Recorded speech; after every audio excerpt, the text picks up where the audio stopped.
Hello दोस्तों, आज हम डिस्कस करेंगे नंबनेस मतलब कि हाथ पैरों में झंझनाहट सा होना, मतलब कि सुइयां चुभना। और यहाँ पर बात करेंगे सियाटिका के बारे में और इसकी मेडिसिन के बारे में। तो अब यहाँ पर हम जानेंगे सुई चुभना मतलब कि हाथ पैरों में झंझनाहट होना, या इसको हम नंबनेस के नाम से जानते हैं। इसके कारण क्या क्या हो सकते हैं? पहला कारण हो सकता है इसका ब्रेन इंजरी। ब्रेन या देखिए स्पाइनल कॉर्ड में किसी टाइप की इंजरी हो जाती है, तो ये इसका कारण हो सकता है। दूसरा इसका कारण होता है पेरिफेरल न्यूरोपैथी। अब यहाँ पर दो टर्म है, पेरिफेरल और न्यूरोपैथी। पेरिफेरल का मतलब होता है देखिए सेंट्रल नर्वस सिस्टम से थोड़ा हटके, और न्यूरोपैथी का मतलब होता है हमारे न्यूरॉन्स में अगर कोई डिजीज हो गई है, मतलब कि पैथी हो गई है, तो इसको हम न्यूरोपैथी के नाम से जानते हैं। तो इस केस में हमको नंबनेस मतलब कि झंझनाहट या सुई चुभने का एहसास होता है। अब यहाँ पर हम दो केस देख पा रहे हैं। पहला केस देखिए नॉर्मल केस है, दूसरा केस जो है एबनॉर्मल केस है, जिसको हम नंबनेस के नाम से जानते हैं। यहाँ पर हम एक कैंडल देख पा रहे हैं। अगर हम नॉर्मल होते हैं तो हमारा न्यूरॉन सिस्टम जो है अच्छे से काम करता है, और जैसे ही हम इसके संपर्क में आते हैं हम अपना हाथ इस टाइप से हटा लेते हैं। न्यूरोपैथी के केस में हमें इस फ्लेम का कोई एहसास नहीं हो पाता, तो हमारे हाथ से जो स्पाइनल कॉर्ड या ब्रेन की तरफ जो मैसेज जाते हैं वो अच्छे से नहीं जा पाते हैं।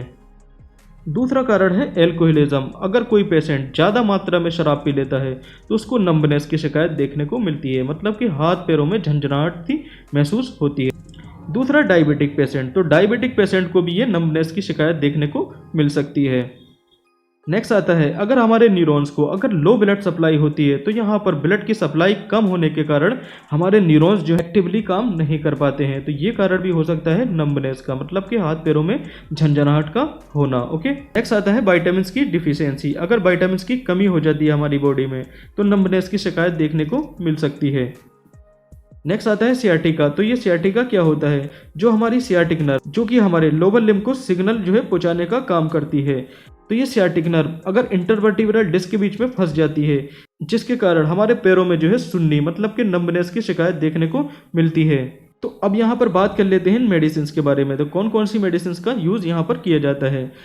तो यहाँ पर पहली आती है प्रीगेलिन 75। तो इसकी जो स्ट्रेंथ होती है वो 75 मिलीग्राम होती है। तो इसके अंदर कौन सी मेडिसिन होती है? इसके अंदर होती है प्रेगाबेलिन।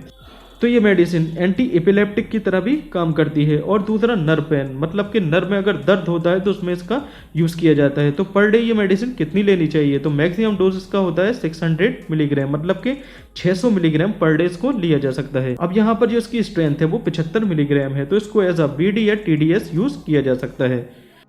नेक्स्ट मेडिसिन आती है एमिट्रिप्टिलिन हाइड्रोक्लोराइड मेडिसिन। इसकी यहाँ पर जो स्ट्रेंथ है वो 25 मिलीग्राम है। तो अब यहाँ पर बात कर लेते हैं इसके यूज़ के बारे में। तो ये एक एंटी डिप्रेसेंट ड्रग होती है, जिसका यूज़ एंजाइटी मतलब कि चिंता, स्ट्रेस या तनाव में इसका यूज़ किया जा सकता है। तो यहाँ पर एंजाइटी, स्ट्रेस या तनाव के साथ साथ यहाँ पर इसका यूज़ नंबनेस मतलब कि झंझनाहट या सुइयां चुभना या सciatica केस में भी कर सकते हैं। अब बात कर लेते हैं हम इसकी मैक्सिमम डोज की। तो मैक्सिमम डोज कितनी दे सकते हैं पर डे? वो दे सकते हैं 75 मिलीग्राम पर डे। तो यहाँ पर जो इसकी स्ट्रेंथ है वो 25 मिलीग्राम है। तो इसका यूज़ कैसे कर सकते हैं? इसका यूज़ करेंगे एज अ बीडी या टीडीएस। ओके, मतलब कि दिन में 2 बार या 3 बार। नेक्स्ट मेडिसिन आती है नीरोबायोन प्लस। तो इस मेडिसिन में क्या क्या होता है? यहाँ पर होता है मिकोबालेमिन और पाइलोडोक्सिन, जिसको विटामिन B6 के नाम से जानते हैं, और निकोटिनामाइड। तो इस टेबलेट को हम एज अ न्यूट्रिशनल सप्लाई की तरह यूज़ करते हैं, और इसको प्रेगाबेलिन या एमिट्रिप्टिलिन के साथ दे सकते हैं। अब बात कर लेते हैं इसकी डोज के बारे में। तो दिन में ये ओडी दे सकते हैं, मतलब कि 1 a डे। तो दिन में ये एक ही बार इन मेडिसिन के साथ दी जा सकती है।